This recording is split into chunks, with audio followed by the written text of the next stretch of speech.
Hello friends, how are you? कैसी चल रही है आपकी प्रिपरेशन? गुड। ओके। तो आज के वीडियो में हम पिछले 4 साल के यूपी पीसीएस के पेपर की एनालिसिस करेंगे कि किस सब्जेक्ट से कितने क्वेश्चंस पूछे गए हैं। उसके आधार पर हम अपनी रणनीति बना सकते हैं अपने फाइनल एग्जाम के लिए। ये बहुत आवश्यक है। ठीक है।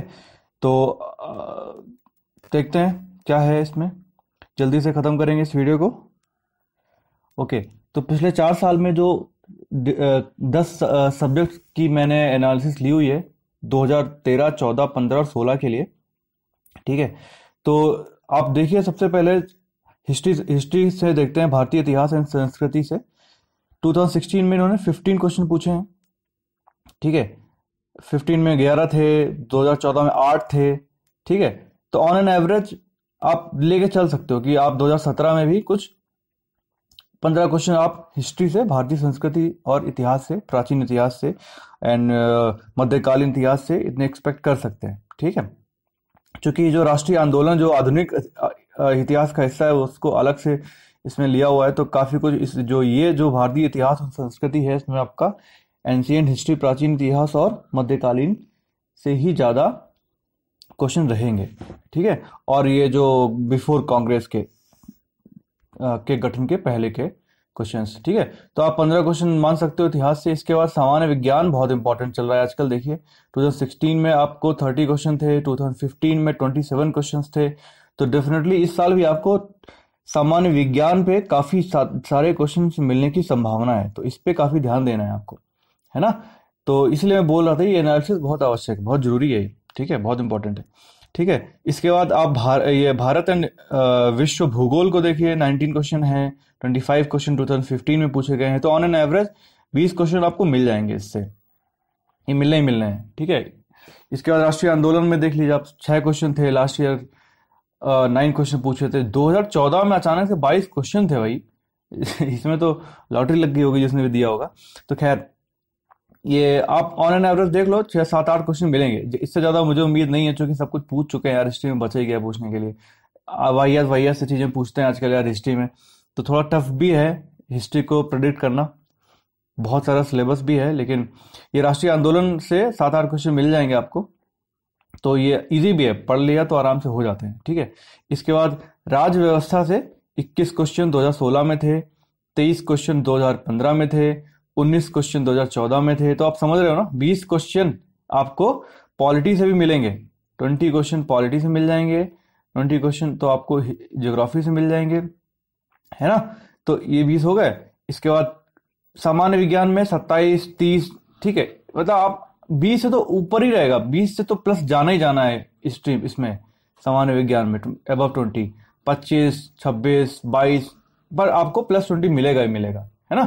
इसमें अप एंड डाउन हो सकता है, 15 थे 10 हो सकते हैं। ठीक है। आप ऑन एन एवरेज 10 ले लो भाई, और क्या। ठीक है। तो इसके बाद नेक्स्ट क्या है, भारतीय अर्थशास्त्र, इकोनॉमिक्स से। ठीक है। 2016 में कितने क्वेश्चन पूछे उन्होंने? 16 क्वेश्चन पूछे थे। 2015 में 13 क्वेश्चन, 11 क्वेश्चन। ठीक है। तो इसका 14 क्वेश्चन तो इनका वेरी कर रहा है अच्छा खासा। ठीक है। वो इकोनॉमिक्स पे 17 है, तो मुझे लगता है कि आप 15 क्वेश्चन मान के चलिए। इकोनॉमी से 15 क्वेश्चन आएंगे ये।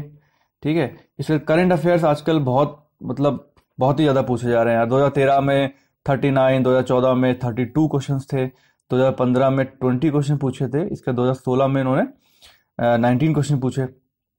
ठीक है। तो ये काफ़ी इंपॉर्टेंट है, और आप मान के चलो कि आपको इस साल भी इसमें 20 क्वेश्चन तो मिलेंगे। 20 क्वेश्चन करंट अफेयर्स से। मिसलेनियस में कुछ नहीं कह सकते यार, 2 थे, 7, 2, 7 कुछ भी है, कुछ भी आएगा उसको छोड़ दो। मतलब ये एक्चुअली आप इतना पढ़ोगे ना तो ये हो ही जाएंगे। इसके लिए आपको अलग से कुछ नहीं पढ़ना पड़ेगा। ये सब कुछ आप पढ़ रहे हो ना ऊपर से, तो ये सारे जो क्वेश्चन होंगे आपकी आंखों के सामने निकल चुके होंगे, और डेफिनेटली 4 में से एक आपको ऑप्शन मिल जाएगा। इसके लिए कोई परेशानी होना। इसके बाद इन्वायरमेंट और पॉपुलेशन काफ़ी इंपॉर्टेंट है। 2016 में 12 क्वेश्चन पूछे थे, इससे बढ़ेंगे डेफिनेटली। आप 15 क्वेश्चन लेकर 15 क्वेश्चन तो आएंगे ही आएंगे। इसके बाद यूपी स्पेशल, ये 4, 2, 6, 5। ठीक है। ऐसे 2, 4, 5 क्वेश्चन पूछते हैं लोग। 5 क्वेश्चन मान लो, इससे मिल जाएंगे आपको। लेकिन भाई यही बोलूँगा कि बहुत ज़्यादा टाइम देने की ज़रूरत नहीं है यूपी स्पेशल में। ठीक है, मतलब ऐसा मत करना कि यार मोटी सी किताब लेके बैठ गए सब पढ़ डालते हैं, उतना नहीं होगा। लाइक 4 या 5 क्वेश्चन आएंगे तो उसमें आपके 2-3 तो हो ही जाएंगे, वैसे भी आप मतलब खाली तो नहीं जाओगे, कुछ तो पढ़ के जाओगे ही जाओगे। ठीक है, तो बहुत आपको यहीं पे एक स्ट्रेटेजी बनानी है कि किन किन सब्जेक्ट्स पे बहुत ज़्यादा फोकस करना है। ठीक है, अब जैसे ये है पॉलिटी, राज्य व्यवस्था, इसमें लक्ष्मीकांत पढ़ लिया ना अगर अच्छे से, तो 20 में आप 18 क्वेश्चन कर ही दोगे यार। इतना सही से किताब में दिया हुआ है, आप पढ़ते रहो, कुछ और कहीं कुछ देखना ही नहीं है, लक्ष्मीकांत पढ़ते रहो, रटते रहो, आराम से इसके क्वेश्चन निकल आते हैं आपको। इतिहास में बहुत लाइक वास्ट है, तो कितना भी पढ़ लो ये तो हो जाएगा, नहीं होगा कुछ गारंटी नहीं। तो इस तरीके से सब्जेक्ट को अपना फोकस करना है कि कहाँ पे ज्यादा ध्यान देना। लाइक पॉलिटी को बहुत अच्छे से करना है, ये नेशनल मूवमेंट्स को बहुत अच्छे से करना है, ये ज्योग्राफी को बहुत अच्छे से करना है। ठीक है, विज्ञान आजकल बहुत हॉट है तो उसको भी अच्छे से करना है ना। करंट अफेयर्स पे बहुत ज़्यादा ध्यान देना है ना। इसका जो अर्थशास्त्र का जो ये जो थ्योरी वाला पोर्शन है ना, इकोनॉमिक्स, वो अच्छे से कर लेना, इजी भी है, अपना आराम से हो जाता है, कोई दिक्कत नहीं होती इसमें, है ना। तो ये सब चीज़ें आपको ध्यान देनी है। ठीक है, और यूपी स्पेशल देख लो, कुछ पढ़ लो, तो नोट्स वोट्स एक बार, बस बहुत ज़्यादा उसके पीछे मत पड़ना, क्योंकि कई बार क्या होता है ना, लोग सोचते हैं कि यूपी का पेपर है और अपने आपने यूपीएससी पहले ही दे रखा होता है, सोचते हैं चलो अभी एक एक्स्ट्रा कर लेते हैं यूपी स्पेशल, बहुत टाइम वेस्ट करने की जरूरत नहीं है इसमें, है ना। तो यही है, ये एक एनालिसिस हो गया हमारा। इसमें आप देख लो कि चाहे कुछ 5 सब्जेक्ट मैंने लिखे हुए हैं आपको, ये 6 सब्जेक्ट मैंने यहाँ पे दिए हुए हैं पिछले एनालिसिस से। इतिहास एंड राष्ट्रीय आंदोलन, भूगोल, समसामयिकी, राज्य व्यवस्था और पॉपुलेशन एंड इन्वायरमेंट, और सामान्य विज्ञान। इस सबसे कर लिया ना अगर आपने अच्छे से, इस इन सब्जेक्ट को बहुत अच्छे से फोकस करना है, आप मोर देन 100 क्वेश्चन अटेम्प्ट आपके सही हो ही जाएंगे। इस इतने से आपको कम से कम नहीं तो 110 क्वेश्चन मिल ही जाने, 110 से 115, और बचे जो आपको 35-40 क्वेश्चन होंगे तो वो बाकी से मिल जाएगा, और आप इसमें से आप कम से कम 95 क्वेश्चन अच्छे से पढ़ के जाओगे तो कर लोगे। यही है मेन, इसी को फोकस करना है। 95 क्वेश्चन आपको इन सब्जेक्ट में से करने ही करने हैं, और बचे 40-45 में 10-15 कुछ 20 क्वेश्चन भी आराम से मिल जाते हैं यार, इतना पढ़ोगे ना तो डेफिनेटली मिल जाते हैं। तो आप नेट मिला के 120 के आसपास क्वेश्चन अटेम्प्ट करके आओगे तो आपका प्री में कोई रोकने वाला नहीं है, आराम से हो जाएगा। ठीक है, तो बस यही है। अब इसके बाद ये मेरी एनालिसिस थी, किसी को सही लगेगी किसी को नहीं भी लगेगी, सबकी अपनी अपनी है।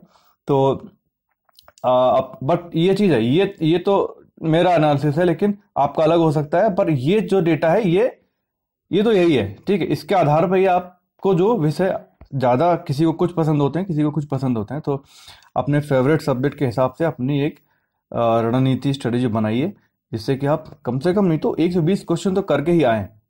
ठीक है, क्योंकि गलत भी होंगे उसमें, कितना भी आप करो गलत तो होंगे ही होंगे। ठीक है, तो 120 क्वेश्चन टारगेट करिए 150 में से, तो आपका प्री आराम से निकल जाएगा, कुछ खास दिक्कत नहीं होगी। ठीक है, तो अभी काफ़ी टाइम है, 1.5 महीना है, मान के चलिए 1.5-2 महीना है, तो आप आराम से कर सकते हो, अभी भी किसी भी स्टेज पर हैं आप तब भी।